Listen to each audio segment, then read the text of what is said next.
Bonjour à tous, j'espère que vous allez bien, je suis très heureux de vous retrouver. Cela fait maintenant un petit moment que je partage avec vous mes vidéos sur Internet, mes articles, pour partager mon quotidien d'acheteur aux côtés de Sébastien et Jean-Christophe ainsi que toute l'équipe SWOT. Notre mission à SWOT est environnementale autour de la triple performance économique, sociale et environnementale.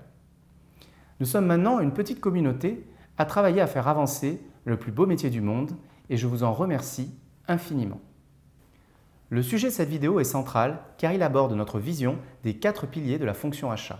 Ils sont le fruit de 12 années de passion pour les fonctions achat et RSE exercées dans plus de 40 entreprises de toute taille et de tout secteur d'activité. Nous avons testé un certain nombre de méthodologies évoquées dans une centaine d'ouvrages sur les achats, la stratégie et la gestion de projet. J'ai étudié et décortiqué les facteurs de succès par les achats dans les entreprises compétitives et non compétitives. Ces 4 piliers sont notre vision d'une méthodologie accessible, applicable à tous et à tous les secteurs d'activité et qui vont garantir votre succès aux achats. Tous les dirigeants, directeurs achats et acheteurs s'interrogent en permanence sur les manières d'améliorer leur performance achat. Si l'on pourrait être tenté de répondre en usant et abusant des tendances de ces dernières années, qui sont développer la digitalisation, mettre en œuvre la blockchain achat, donner des outils SRM intelligents, réaliser des achats responsables, etc., il ne faut pas oublier, malgré tout, les véritables piliers de la performance achat. Ceux sans lesquels tous ces thèmes sont nettement moins efficaces. Il y a 4 piliers essentiels à toute recherche de performance achat et je vais vous les présenter. Le premier pilier fondamental, c'est comprendre le rôle, les enjeux et les différents niveaux de maturité de la fonction. C'est la pyramide achat. Le métier d'acheteur est encore assez peu connu du grand public. Au-delà de notre réputation de négociateur féroce et de réducteur des coûts dans l'entreprise, le métier d'acheteur va aujourd'hui beaucoup plus loin et s'avère en réalité avoir un rôle transverse visant à mettre en cohésion les différents métiers de l'entreprise. Donc ce qui entre dans l'entreprise doit être le moins cher possible.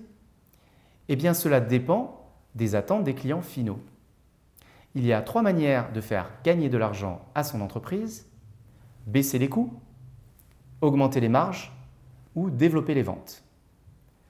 Comme tous les services d'une entreprise, les achats sont une fonction orientée client et son action doit être orientée sur leurs attentes et en ligne avec la stratégie d'entreprise. Il s'agit du point de départ dans la fonction achat. Elle permet de répondre aux questions suivantes. Où j'en suis en tant qu'acheteur? Où en est mon entreprise? Quelles sont les grandes lignes qui vont me guider pour mieux répondre à ce qu'attendent les clients, voire consommateurs finaux, des produits ou services vendus par mon entreprise? La pyramide achat positionne le niveau de maturité de la fonction dans l'entreprise et le niveau d'engagement des équipes en interne pour définir le chemin à parcourir pour être plus en phase avec les attentes des clients finaux. Elle est composée de 5 étages pour 5 niveaux de maturité. Chaque échelon permet d'identifier le niveau de maturité le plus représentatif de la fonction achat dans l'entreprise, mais également le niveau d'engagement, voire de formation des acheteurs en poste. Et par conséquent, le chemin à parcourir pour évoluer. Le deuxième pilier sera le cube stratégique achat. Cela peut sembler une évidence, une stratégie achat claire pour l'ensemble des équipes est un prérequis pour maîtriser son développement et atteindre ses objectifs. Pour réaliser une stratégie achat efficace, il faut s'assurer de prendre en compte l'ensemble des composantes. C'est justement le rôle du cube stratégique. Il déroule le fil conducteur de réalisation d'une stratégie. Ce débouché débouche sur un plan précis à mettre au service de l'entreprise qui est modélisé au travers de priorités d'action qui seront financières, à mener comme par exemple travailler sur un segment d'achat déterminé pour aller chercher une réduction des coûts ou de la sécurisation. Et il y aura aussi les priorités d'action organisationnelles comme par exemple le besoin de formation des équipes achats en place.